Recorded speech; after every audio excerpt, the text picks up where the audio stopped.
people can and have eaten animal products and been optimally healthy for our entire history, and that sucks, Yeah. But my standpoint there is that, cool, if you could be and you can be optimally healthy on a fully plant-based diet, given that you can do that without harming animals, without trashing the environment, why wouldn't you? You could be healthy in a number of ways. Why wouldn't you choose the most ethical and environmentally friendly way? Why wouldn't you?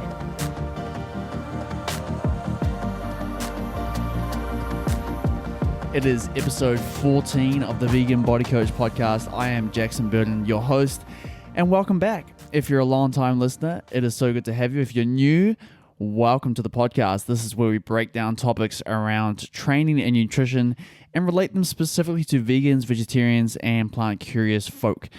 Now, last week's episode, or a couple of weeks' episodes ago, was episode 13 with Eric Helms. If you haven't listened to it, go back and listen to it. It's all about protein. I've had some amazing feedback from that one. I hope you've shared it with a friend or a family member. Please do. I think they will get a lot of value out of it, as likely you have. Share it around. Make sure it is doing the rounds. It is the most downloaded episode right away off the bat, obviously because Eric does have a larger following and he is someone who's well respected in the industry. Guys, this week is episode 14 with Julia Grace Strength. Julia, I came across, I don't know when actually, quite recently, just because she is well known in the Auckland sort of vegan industry and training and nutrition industry. And she lives a pretty adventurous, exciting life. She does a lot of cool stuff. She's a powerlifter. She's a handstand enthusiast. She is an animal flow coach, which, if you don't know what it is, we break it down in this episode. She's done a whole bunch of stuff, marathons, triathlons, just getting into exercise, getting into fitness, getting into movement. And today we just discuss her journey, how she found veganism. We discuss transitioning to veganism, unhealthy vegans, why optimal is more of a spectrum and less of a target to hit. And I think this was just a really fun conversation. She's actually someone who I really enjoy discussing these topics with, and it's a shame this episode was actually a little bit shorter. I'd love to have a longer chat with her, so I'll have to get her back on in the future. But before we get into it, guys, just a quick update. New Zealand is back into a bit of a lockdown due to the COVID cases that we most recently had. So I don't know where you're at, what you're doing currently, but I hope you are staying safe, staying inside, socially distancing, all that good stuff, because we're back into it with you guys. We did have a bit of a glory period there for a while where we had no cases and everything was back to normal, but we're back into it for now and making do with the current situation. So for myself, I'm taking a bit of a maintenance period with training and with nutrition, just maintaining body weight and getting in a couple of sessions, nothing too crazy, just a bit of a deload to recover and allow some of that fatigue to dissipate that's built up over the last sort of training cycle. So yeah, a bit of a time that I can focus on some things that I've been neglecting, working on my coaching systems and a website here for Vegan Body Coach.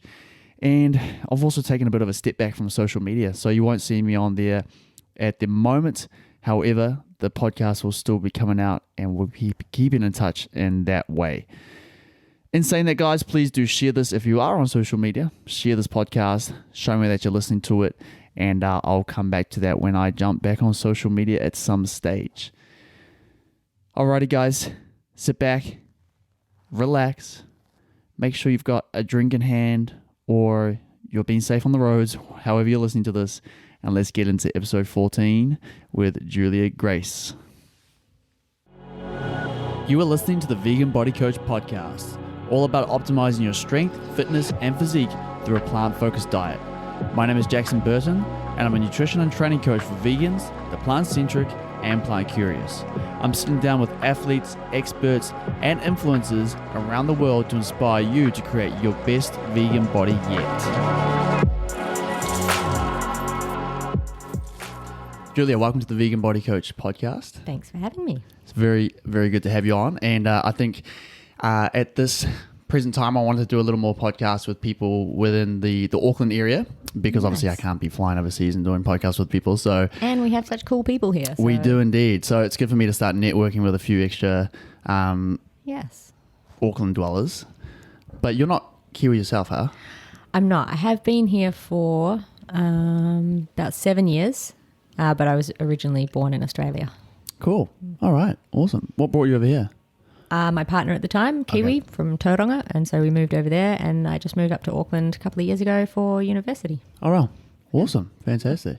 And so let's start this thing off and give the listeners a bit of background on you, and so what you're about, what you're into, what your passions are, and what you're doing at the moment. Yeah, so at the moment, I'll start from, front to back. At the moment, I'm studying physiotherapy at AUT on the North Shore, which it kind of grew out of my pre-existing career as a full-time personal trainer. And just seeing lots of people, you discover that everybody's got something going on, physically, usually injuries, illnesses, something like that. And it's great as a personal trainer to be able to work around those things, but at some point, I just felt like I wanted to be able to work with those things and provide a more complete sort of service for people, I think. So I applied for uni. Wasn't really expecting to get in, and then did, and then had a big decision to make, moved up to Auckland, and it's all good. Wow. Yeah. Very cool. And so prior to that, you were a personal trainer?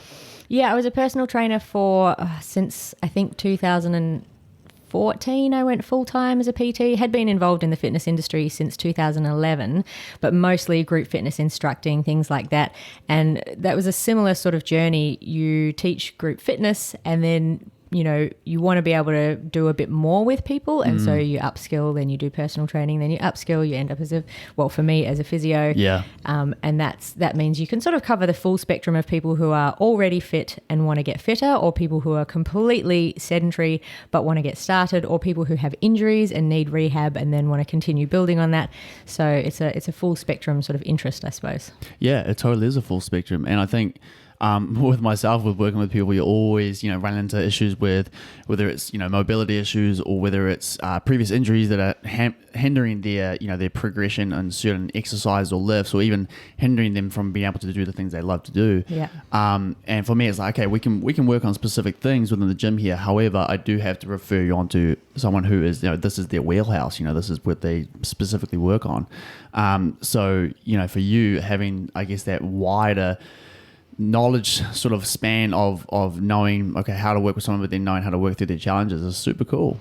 Yeah, I think that's just a personal interest thing, not a feeling that, one person should be able to do it all, because, that's kind of ridiculous. And like you, I would refer people out where necessary. It's just I was interested in that stuff, and I like having the answers. If someone asks me a question, I'm curious too. I want to know. So that kind of leads you down the further education path. And yeah, for sure. Hopefully that can be useful to people other than me. Yeah, no, that's really cool. And will you use that as, because I know you're doing are you doing personal training at the moment, or what are you doing right now? Yeah, I've just restarted basically because I missed it. So last year was my first year of physiotherapy study at AUT, and I thought just keep it really low key, see how it goes. I have a prior degree, but it's been a while, and so I thought I just take it easy, see how hard this is. I mean, it's a science-based degree. It could be quite intense. Totally. And it was. So I was just working at the AUT gym as a fitness instructor, which basically means like saying hi to people, putting weights away, doing some basic programs and inductions to the gym, and that's cool. It's pretty low mental load stuff, which was great for getting back into study. Totally. But then over the Christmas break and then starting this year, I felt more comfortable in the way study works and how much load it was going to be, and I realized I sort of had the space, and I miss working with people, so I started getting back into it, and it's really nice to be able to do that as a sort of a pick and choose thing. Yeah. I can just say, look, I've got room for maybe 5-6 clients at most. Let's just have a good time. So that's fantastic. Yeah, that's good. A great place to be. Yeah, it's nice. Pretty low pressure, which is good. Yeah, cool. And I'd love to dive into your vegan journey as well. So do we want to go back a little bit and sort of when was the first time you sort of started to hear about this veganism thing, or what was the initial spark that led you to start looking more into it? That's such a good way of putting it, an initial spark, because the reason I'm vegan now is totally different. from the initial spark that got me interested in it. And I'm really glad about that because back in the day, being vegan, it was not cool. It was not cool at all. And like people couldn't even spell the word, let alone pronounce it, vegans. For sure. It's still around, man, but a lot less. Totally. But this was like 2013 and I was living in Tauranga. So there was like, I don't know, probably 3 of us, it was not a huge crowd back then. That's definitely before the big sort of rush, right? Yeah, like I wouldn't have even dared to ask for anything vegan in a restaurant because people wouldn't have known what it was. Yeah. And people who did know what it was probably were going to respond not favorably. So I'd be like, do you have anything that doesn't have anything in it?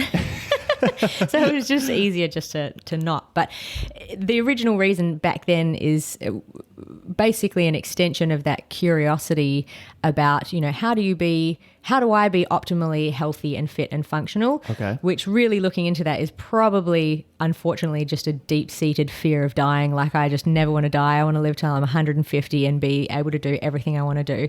So when you start looking into, right, how do I do that? How do I be the best physical in the best physical condition that I can be, obviously you start looking into nutrition. And at the time there was a lot of research coming out saying, hey, plant-based is the way forward, man, like plant-based all the way. It's so much healthier to be looking at that generally whole food plant-based approach. And the evidence it was quite overwhelming to me. So initially, in probably the first 6 months, I went plant-based for nutrition and health reasons. And again, back then, you couldn't go down to the local bookshop and buy a vegan cookbook. Like you couldn't get anything in restaurants and cafes. So you had to be cooking for yourself. So I was like, oh man, like where do I start with this stuff? Yeah. And you also couldn't find like on Facebook or whatever groups on like healthy plant-based athlete things, like what it's like. Yeah. It's not hugely out there and it certainly wasn't 7 years ago. Oh, absolutely wouldn't have been, yeah. Yeah. So I joined some vegan groups thinking I'll just be here for the recipes. And then I think the fact that I already had gone 100% plant-based removed the ego problem. When I went into the groups and there were people saying, did you know this happens in the dairy industry? Did you know you're feeding this and supporting that? I could think to myself, well, I'm not. So tell me more. Yes. And so I didn't feel attacked because those assertions didn't apply to me because I'd already been plant-based for a few months. And so when you remove the ego from looking at the reasons that eating animals are bad, you can really look at it in a more unbiased kind of way. And I went, wow, it's really messed up. Yep. It's so messed up and I had no idea. Like I was in that camp that I thought that we chose cows to milk because they just lactated all year round. Yeah. We milk them as a favor to them. And then when people 100%. go, no, I was like, oh my God, I had no idea. Yeah. And now I'm really glad I don't participate in that and I'm never going back. So these days it's definitely for the animals, but originally it was a curiosity about, optimal nutrition that even led me down this path. Yeah, that's super interesting. So you think you would have been potentially closed off to some of those more aggressive comments around animal farming or agriculture before looking into it from a health perspective? That's a good question, and I don't know the answer because at the time I was already volunteering at the local SPCA like once a week for, a few hours at a time.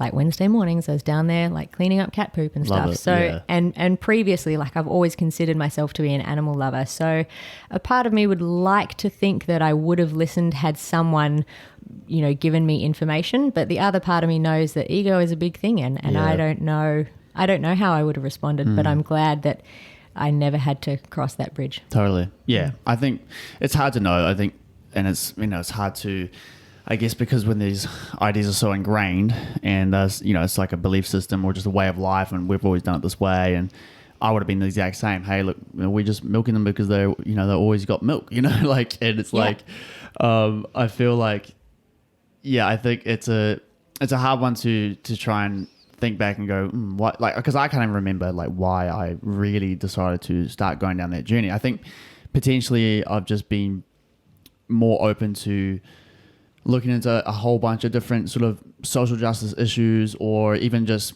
awareness of, history or awareness of like what's going on in different areas of the world, and then trying to just understand and learn different things about a range of different subjects, right? And potentially maybe that was just my curiosity there, but it's I guess a different avenue or a different perspective works for a lot of different people in terms of how they initially come across it.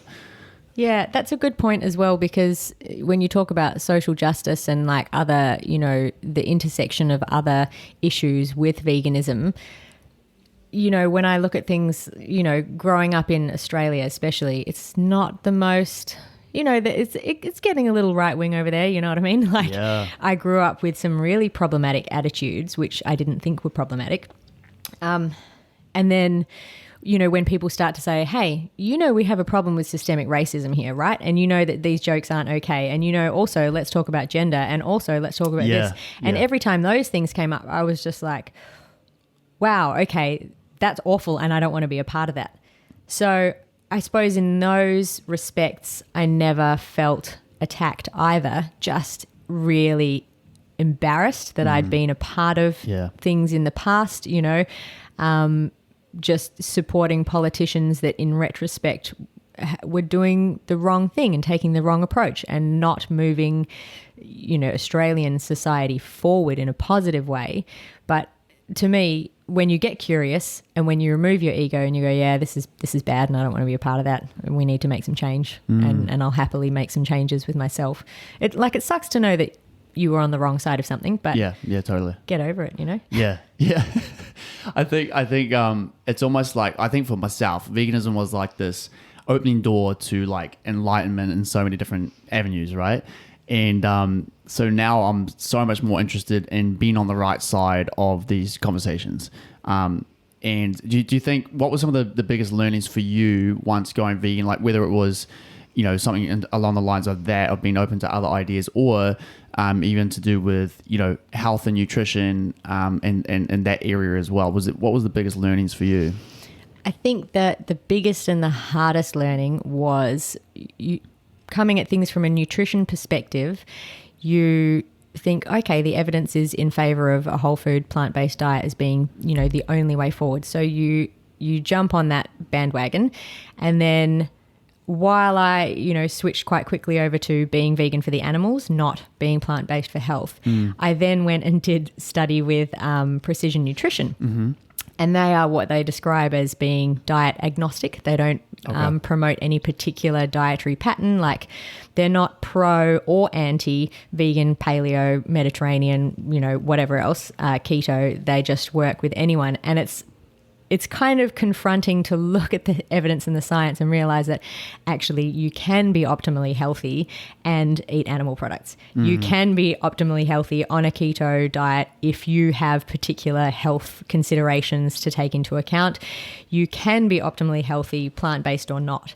And that was really hard because from an ethical and environmental perspective, I really want veganism to be the only way. Yeah. And I really want to convince people that you should be, even if you don't care about animals or the environment, you should just do it anyway because it's the only way to be healthy. So it was and still is really hard to swallow, pardon the pun, the fact that people can and have eaten animal products and been optimally healthy for our entire history. And that sucks, you know. Yeah. But my standpoint there is that, cool, if you could be and you can be optimally healthy on a fully plant-based diet, given that you can do that without harming animals, without trashing the environment, why wouldn't you? You could be healthy in a number of ways. Why wouldn't you choose the most ethical and environmentally friendly way? Why wouldn't you? Yeah. I agree 100%. And I think there's a lot of misinformation in the vegan community as a whole, specifically in the vegan community that's more health focused or training focused or anything like that, trying to skew a lot of the science to say like this is the optimal diet for health, when it's been shown, that, hey, look, yes, a plant-based diet is optimal in a broad sense of the word, of the term plant-based, in the sense that, hey, a lot of your nutrition should be made up of whole food plants, but if you're adding in specific animal products throughout that dietary pattern over the course of your life, it's been shown to be just as healthy as a completely vegan whole food plant-based diet. But I think it's coming back to cool, but you can still improve so many other areas of like you said, environmental issues and the animal ethics side of things by just excluding those animal products. Totally. Absolutely. And so that, like, for me, I totally understand why people want to have science on their side, and they really want to convince people who out and out, like my fiance doesn't care about animals and he cares a bit about the environment, but not heavily. And so trying to find a way in where, you know, I would love for our household to be vegan. I would love for him to be vegan, but I can't force that on him. And so you then instinctively look for something that will convince and interest an individual. And most people are, of course, interested in themselves. And that's not a bad thing. That's how we're built. You know, we have to survive too. We have to look after number one. That's totally normal and fine, which is why you then want to say, oh, well, you have to go plant-based because it's the only way to be. It's the only way to be healthy. It's, you know, look at this, check out these blood test results and stuff. But I agree with you that there's a lot of misinformation out there, and I understand that people are passionate and they want to convince people of what is the right way. And I still think it's the right way, you know, ethically and environmentally and personally, I think it is the right way, but not for the reasons that maybe people choose to focus on in certain documentaries or whatever. Yeah, 100%. And I think the majority of the population too, like in the Western world, they're still going to be vastly healthy.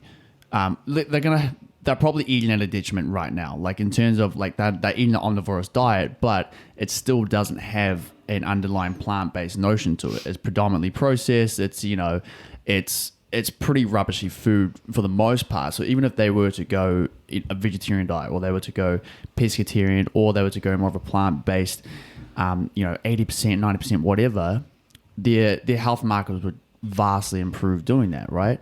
So they still should be progressing towards that side of things, even if they are, you know, against completely going 100% vegan. Totally, yeah. And I think if you were to go in that not strict sense of plant-based, where your diet was primarily plants and then you added some animal whole foods to it, which obviously I disagree with, but yes. people are in it, they like it, they do that. I feel like that would be so much healthier than cutting meat, but continuing to consume processed foods that are built on animals, you know, whether it be gelatin or, you know, casein or whey powder or egg white powder or something. Like, you go into the supermarket and you see all these processed foods that have animal products in it for no reason. Yeah. Why would you need milk in bread? Why would you need cheese powder in crackers? Why would you... you just don't need it, you know? Yeah. So if you were to eliminate all the animal byproducts, I think you would be healthier. Yeah. If you went whole food first and then, 10% of your diet. Like, there's only so much meat you can eat before, you know? Totally. Yeah, it's all the other stuff in your foods that people don't even know. They don't even know those products are in there. Yeah, and I'm still learning on that front too. Like, I thought I had a handle on this thing. Like, I thought I had it, you know, down. But then just recently, I never thought to look at a bread panel in terms of ingredients. Never. And so, like, literally 3 weeks ago, I started looking at all the breads, and I was like, it's devastating. Oh, you're kidding me. There's milk powder in this and that, and like some of my favorite brands of breads. And so, you know, I'm still learning on that front and looking to, you know, starting to be even more cautious about, I mean, and like, to be honest, I don't care a huge amount if I have the odd piece of bread that has some milk powder in it, but I don't want to be, you know, I don't want to be even purchasing a product that decides that they have to put animal products in their ingredient list. Yep. So if I can avoid it, I will. But it's just disappointing. It's like, why do we need to do that? Yeah. When people go, this is a vegan wine, and you go, what are the other wines? Yeah. Is that something I have to worry about? Exactly. I didn't know I had to worry about that. What are you putting in here? Yeah. And why? Yeah. It doesn't make any sense. So, absolutely. And coming back to what you just said about, like, if you have a choice, you'll make the choice to not, you know, fund the animal cruelty. But sometimes you're not given a choice. Yeah. And you go to the supermarket and that particular brand of bread is totally out. And I would never want to tell someone, oh, well, in that case, you just have to go hungry. That's your decision is your decision. And if sometimes people are traveling, or they have cultural considerations that mean that they really don't feel comfortable turning down offered food, even though it has animal products in it, or they really need to eat and all there is products with animals in it. That's totally up to the individual, and there's no judgment there. Like, I think pushing for there to be a choice is much more beneficial than telling people they have no choice. You know, absolutely. If I go to the supermarket and there's only things with animals in it, I'm lucky to be in the position where I can say, fine, I'll go to another supermarket. But not everybody has that choice. So true. And I think that's why we need to, I think there's this idea coming up recently of pushing for, food industries and government organizations to start almost providing a default option of plant foods, where it's we always have this default plant food option for you, whether it's at fast food joint or whether it's at the supermarket or wherever, and these convenience foods that are default plant based, and then if you want to have the animal based foods, it's going to be there too, but there's always going to be that default plant based, because then it's like, well, if you've got the choice, just choose the plant version. Totally. Or there were a couple of really progressive cafes and restaurants in Tauranga, which have subsequently changed hands. And obviously I've left, so I can't speak to how they are today, but a couple of restaurants that just went, you'd ask all the usual questions like, does the sauce have this in it? Does the salad have that on it? What's this made out of? And a couple of these cafes were like, everything is plant-based, but you can add eggs, bacon, salmon, whatever else. Like it's plant-based in that generic sort of sense. Yeah. And then it was so easy because they're like, oh, you know what? People have so many considerations these days. It's easy if we just make everything without nuts, gluten, or animal products. Wow. And then if people choose to add it on, they can. And to me, I'm like, that's just, how much easier is it as a cafe or restaurant when it's just built like that? So if people go, does this have this in it? You can just go, no, mate, have what you like. Like, have what you like. And then if you want to add something that you can eat, like eggs or whatever, then go for it. But other than that, everything's cool. Yeah. Go for it. Absolutely. No, as opposed to when you go to a restaurant and you're like, I was at a restaurant that shall remain nameless the other day, and they were like, I said, are there any vegan options? And I'm like, yeah, we've got like 6 or 7 vegan options. No, they did not. The wrap that one of the things was made in had both dairy and egg in the wrap. Yeah. The beans had Worcestershire sauce in them, which obviously has anchovies in the Worcestershire sauce, which is, that's not on an ingredients list. Yep. The salad dressing had honey in it. And there was something else as well. So even if I'd chosen like beans, salad, and like a tortilla wrap, they were based on animals. Yeah. And so you couldn't avoid it. I'm like, that's just so unnecessarily difficult for everyone. Why would you do things the hard way all the time? Yeah. I don't get it. Yeah, it blows your mind, right? I think I love when I go into a restaurant or cafe now and there is an option for like all ways of eating. Like there's one up here in Howick, which is super cool. And they do... if you're keto, you can eat really well there. If you're vegan, you can eat really well there. If you want to eat, eggs and bacon or whatever, you can. But everything is customizable. It's a beautiful setting, beautiful food, and it just means that I can go there with my family and we can all sit down and have a beautiful breakfast together, and it ticks all the boxes. Yeah. I think that's a real, that's showing you're a progressive mindset in terms of your business, and I think you're going to really benefit from that. Totally. And not keeping, if you're in the, food service industry, not keeping your finger on the pulse of the fact that vegan and plant-based food sales have skyrocketed around the world in the last few years. Like if you're not up to date with the popularity of it and the demand for it, and you just go, sorry, we don't have anything vegan here. Like why are you in an industry if you don't know anything about your industry? Yeah. Harsh, but... It's so true though. They're not keeping up with anything. It's a lot of. We were talking about this recently with cafes. Actually, I think some people just get into buying a cafe because they think it's going to be profitable, without actually being interested in food as like a hobby or whatever. Yeah, like people who buy a gym franchise and they've never worked out in their life. There's plenty of those as well. Yeah, absolutely. It's a strange state of existence. So when you did transition, and we can relate this back to now as well, did you see a change in health or in performance or anything along those lines? Obviously there is the notion that, hey, go vegan, go plant-based, and you will feel amazing straight away. Yeah, your recovery times will double, you'll be stronger, you'll be faster, all these things, which I've talked about this on my podcast before, and I never experienced those per se. Largely because I think I was very religious with my tracking at the time. I was literally just substituting animal products for plant products and having the same amount of everything. Yeah. But did you see any differences yourself? I would really love to say that, I saw the light and my skin improved and my energy improved and my sleep improved and everything improved. But there's definitely context here in that before going plant-based for those nutrition purposes that I mentioned, looking back, best case scenario, I was in a borderline eating disorder pattern. Yep. And worst case scenario, like for my height, 160 centimeters, I was weighing about 48, 49 kgs. Wow. Yeah. And training twice a day, every day, no rest days, like team no rest days. It was really unhealthy. Yeah, absolutely. And when I went plant-based, I wasn't tracking macros or anything. I was trying to eat as little as possible, and that's super bad. So for the first, especially because those whole food plant-based choices tend to be A, lower calorie, which is great for most people, and B, a little harder to digest and absorb, which again, for most people is ideal because most of us are over-consuming. But if you're already under-consuming and then you're having foods that have less calories and are harder to get into your body, it's a recipe for disaster. So for the first couple of weeks, I felt awful, really awful.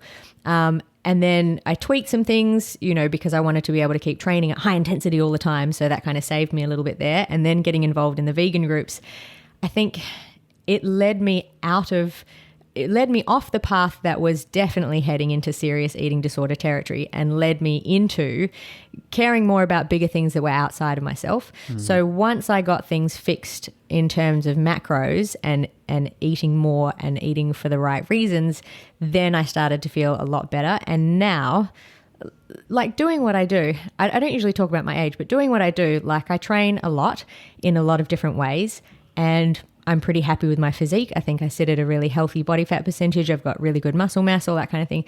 But like I'm nearly 35 and there's people like literally half my age in much worse shape. So I think my recovery time, I really do think recovery time is better than it used to be when I was like 10 years younger. Interesting, yeah. So, that's not a study, that's just an anecdote. But I don't think I could do what I was doing if I was eating meat and dairy.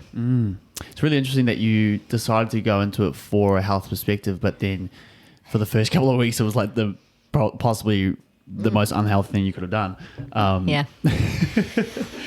But, you sort of, you progress from there.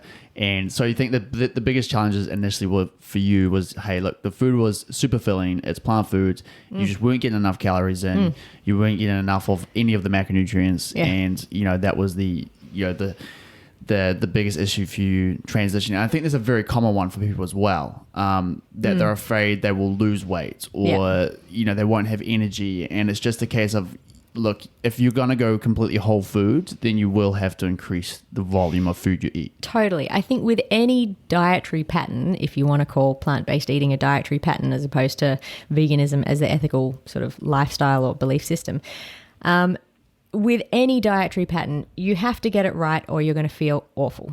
So for some people, like I've definitely had people tell me that they went vegan for, little finger marks happening there, that they went vegan for a few months. I'm like, you don't just like adopt, Catholicism for a few weeks. Right, you know what I mean? Like you yes. went plant-based for a few weeks for starters. That's a whole other subject. But having gone plant-based, you probably weren't having enough, you weren't absorbing enough calories and you probably weren't getting the right macronutrient balance for whatever your daily activities are. And then they say, and then I started adding meat back in and I felt 1,000 times better. I just can't go plant-based because I feel better when I eat meat. And I'm like, you know what? As someone who has had a lot of experience and some actual formal education on the topic, you're wrong. Like you can get a good macro balance and sufficient calories on a plant-based diet. You just don't know how, and you weren't getting the plant-based diet right, so you felt rubbish. And I hear that because I've been there and I understand. But the calories that you put into your body are not the same as the calories that you actually can access from that food. Like some of those calories are just going to pass straight through, bundled in with fiber and whatever else. You're just going to pass it straight out. You're not going to be able to access or whatever.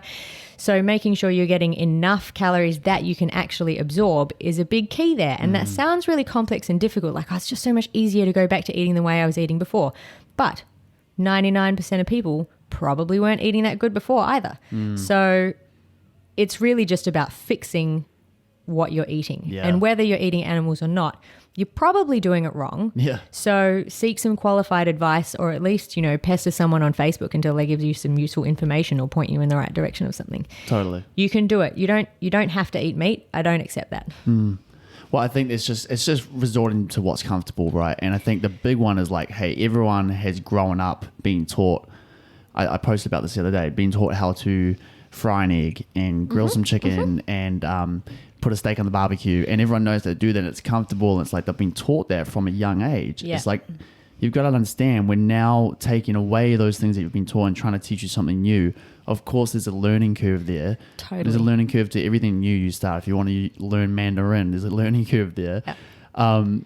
So there has to be, it's okay. Like you just said, you can do it. You just don't know how. And that's why we're putting out content like this to try and, encourage people that it's not that tough. You can just learn a few extra things that you didn't get taught when you were young. Yeah. And, like your super timely post on like how to cook tofu so that it actually tastes good. Right. People are like, I hate tofu. And I'm like, yeah, and I hate badly cooked chicken. Like it's not the tofu. It's the fact that someone's cooked it really bad. Yeah. My mum, bless her, she'll never see this. She's not on anything. But she's quite health focused as well, and she would cook a variety of meals for us that included, and this is back in the 90s, man, she's cooking with tofu in the 90s and giving us stir fry and stuff, which is Your cool. mum was? Yeah, really? yeah. But she didn't know how to cook it.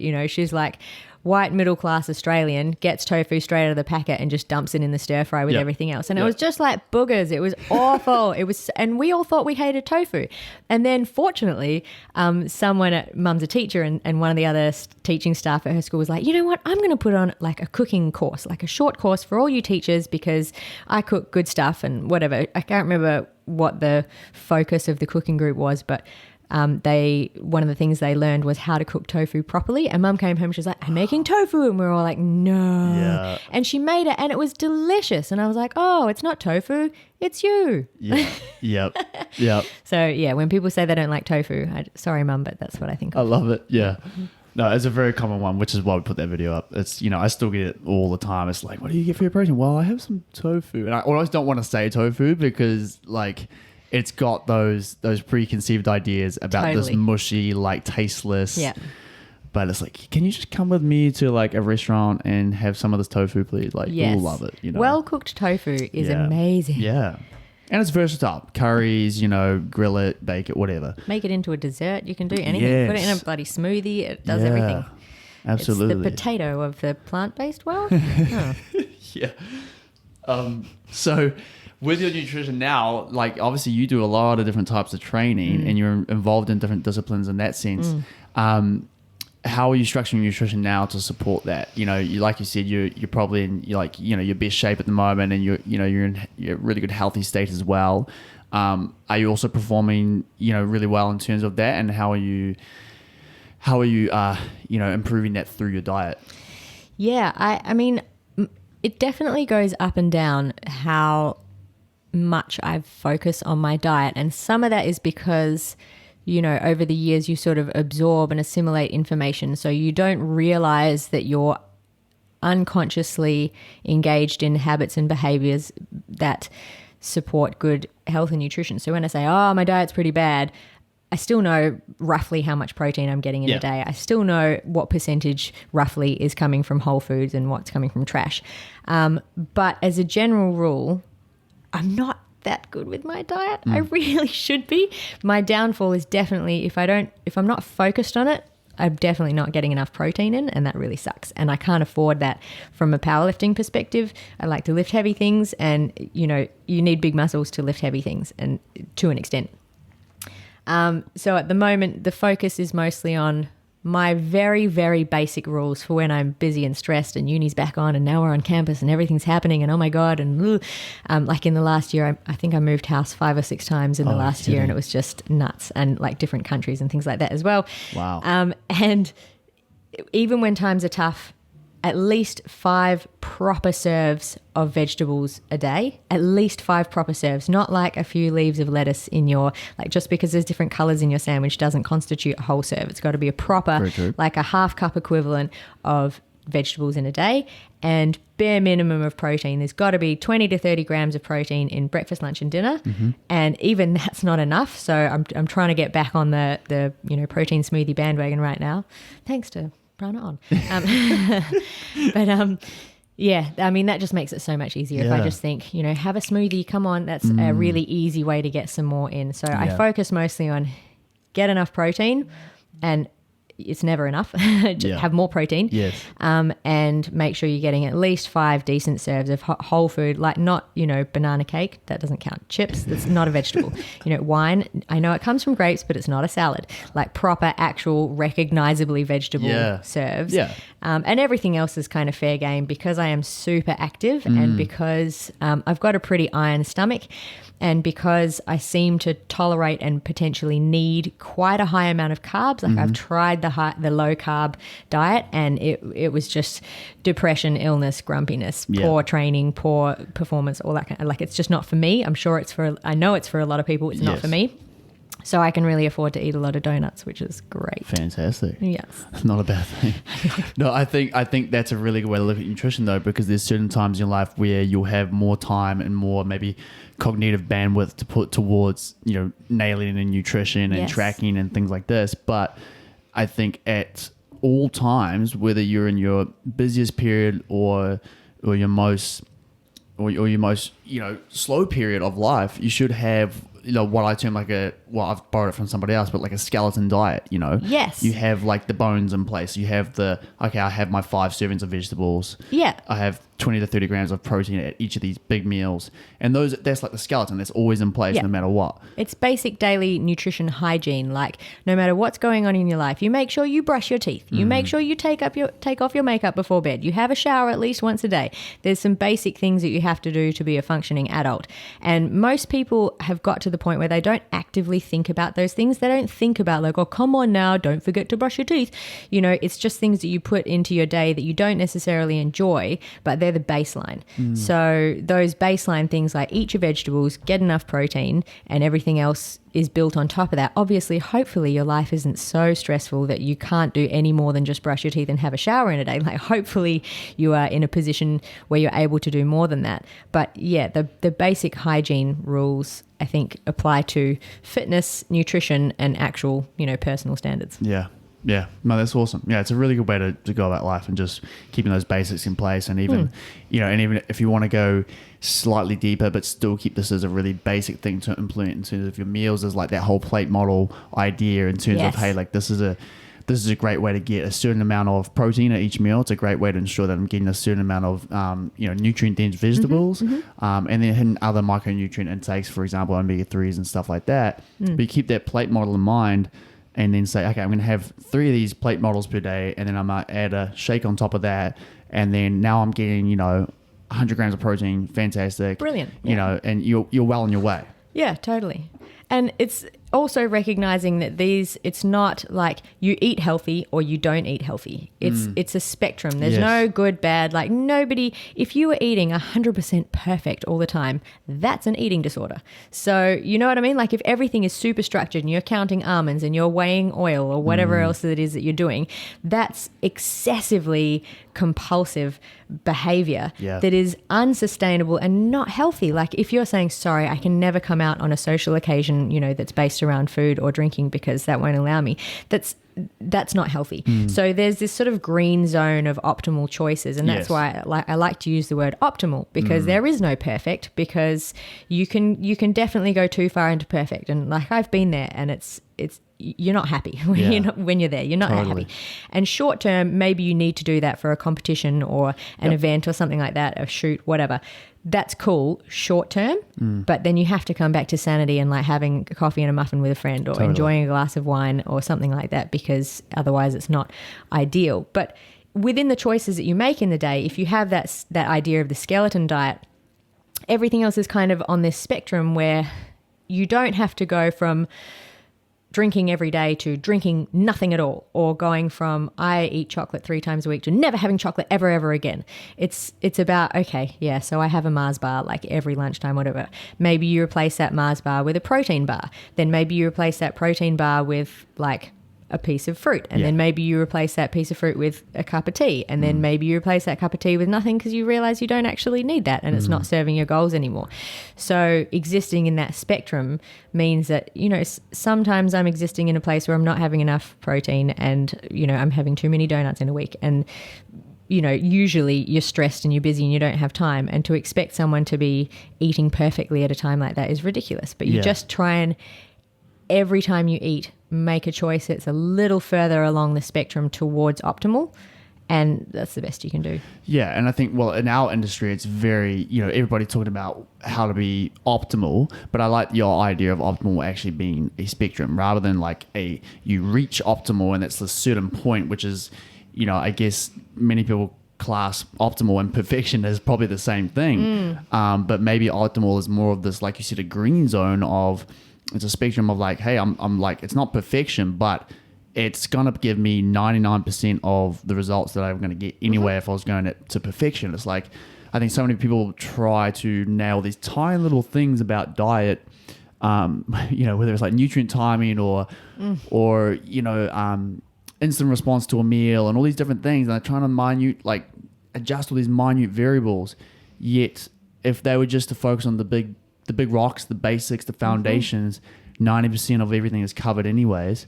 And they would, maybe they'll focus on something else in their life and enjoy life a little more. Definitely, yeah. When you focus on those little things, that's a lot of mental load, and it doesn't often lead to that much success. It's the unglamorous, boring stuff, both with the training and the nutrition, that is going to yield the biggest results over time. Finding something you can stick to. Like, even if I'm really busy, I know I can prioritize vegetables and protein. That's a thing that I can do.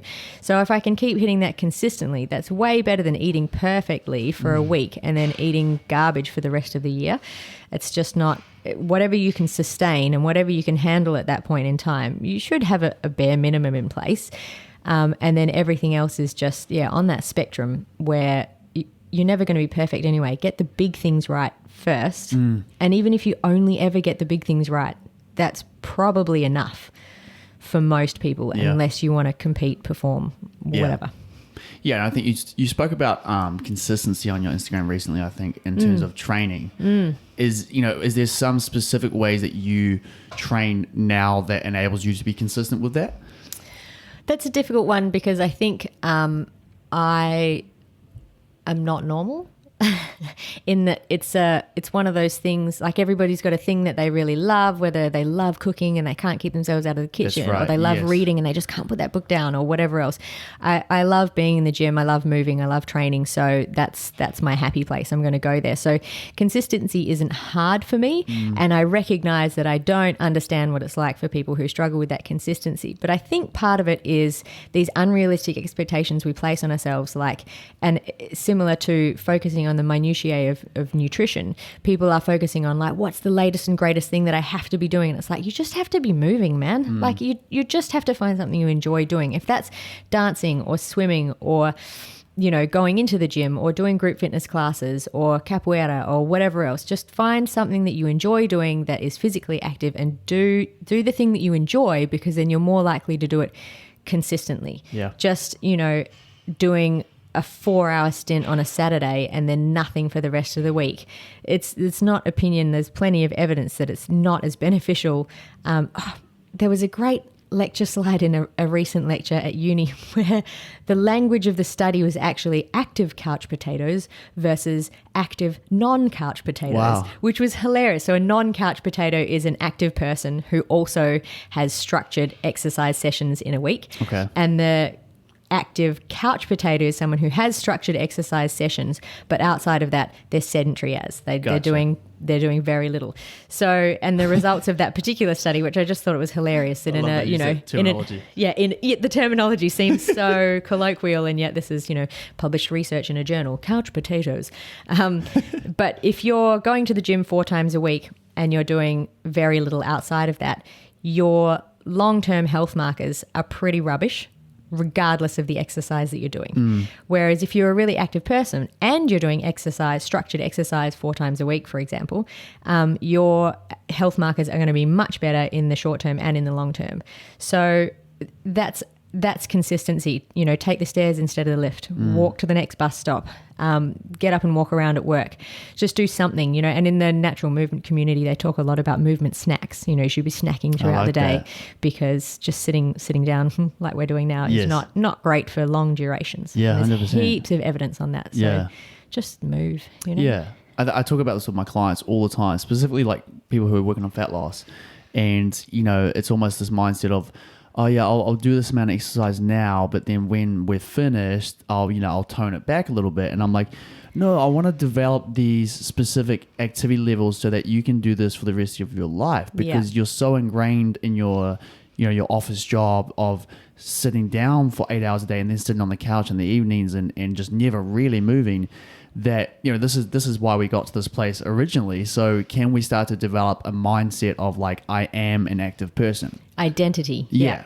And an identity of like, I move every day. This is just what I do. I get up, I go for a walk before work, whatever it may be. And then maybe, sprinkling in some things that might be more on that spectrum of optimal in terms of, say, body composition or bone mineral density and things like that. So maybe sprinkling in a bit of strength training once or twice a week, just for the average population. And then, being that active person every day. And trying to get them into that mindset of developing that as an identity, I think is so important for a lot of the people we work with. Yeah. The thought that, I do this because I am an active person, so I'm engaging in activities on a regular basis.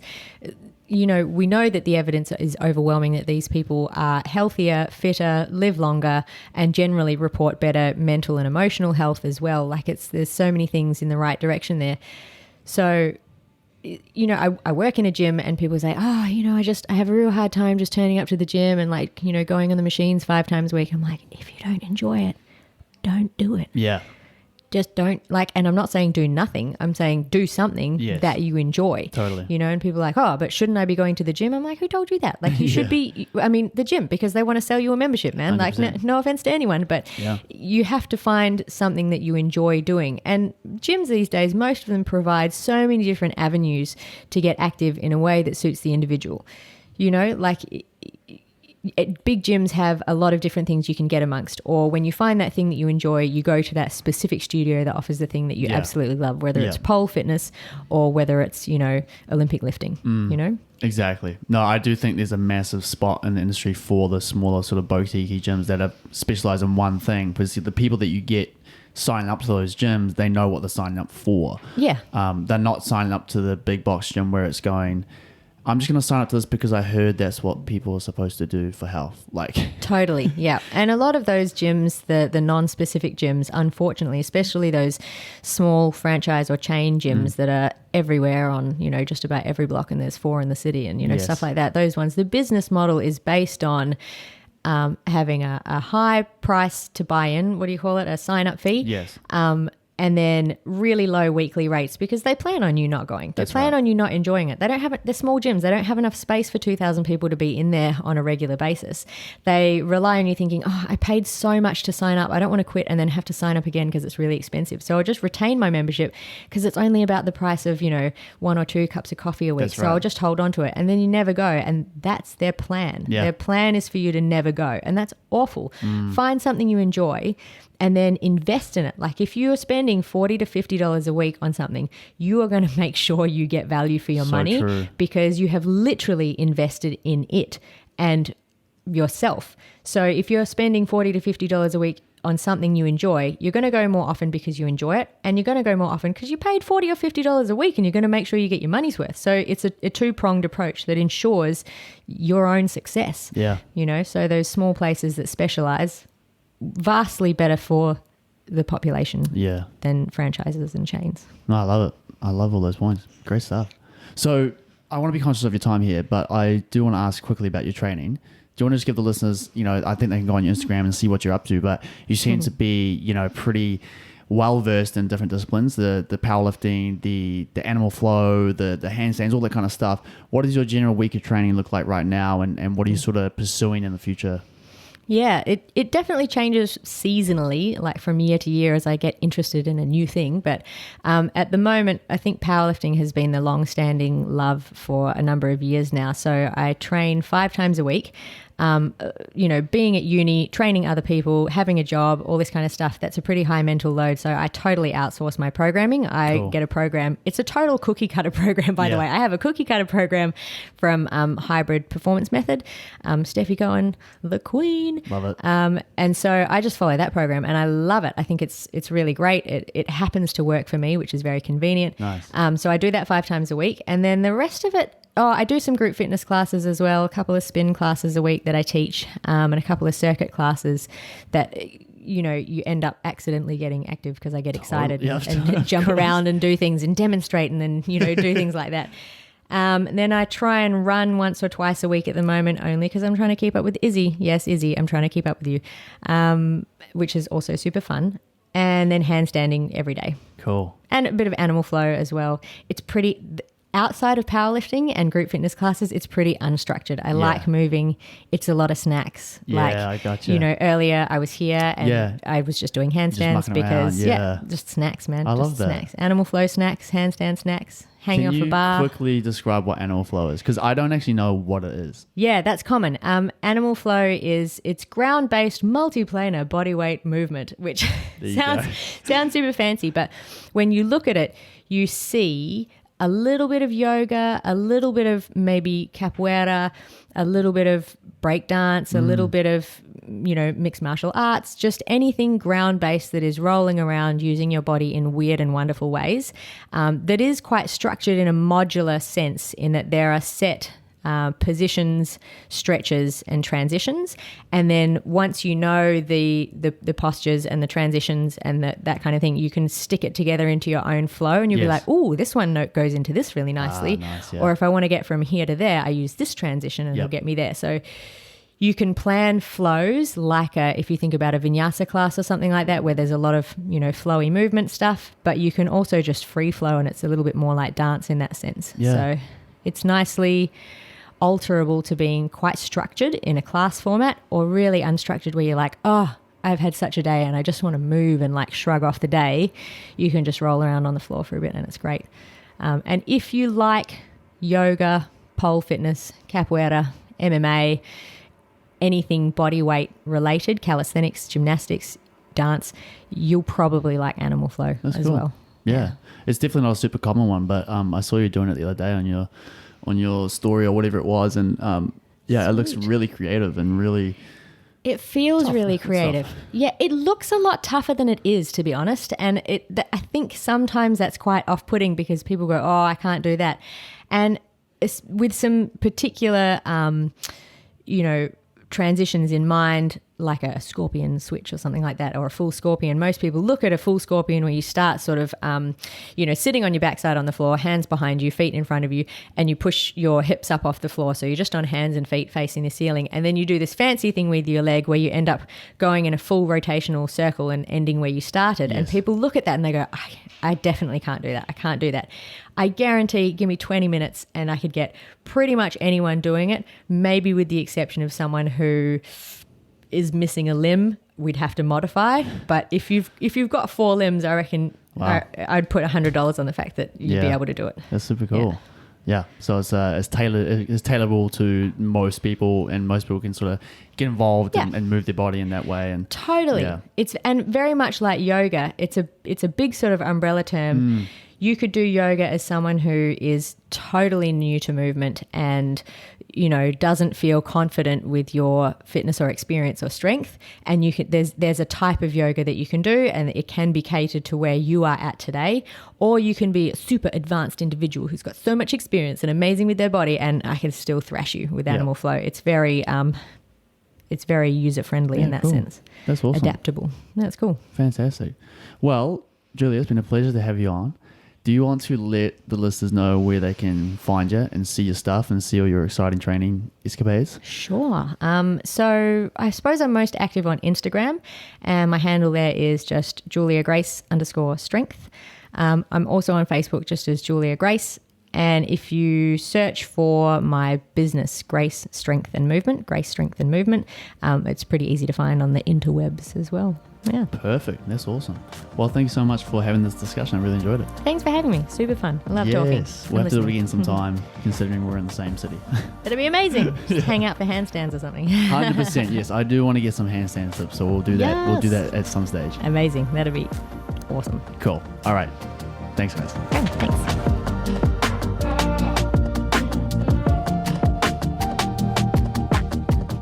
I hope you guys enjoyed that discussion. Do let me know if you want to get Julia Grace back on for another talk. Or maybe we'll get together and do that handstand video for you guys, give you guys some tips on how to master that. I'm sure I could use them. I do want to do something really quickly, guys, and just say thank you to Better for your most recent review on the Vegan Body Coach podcast on iTunes.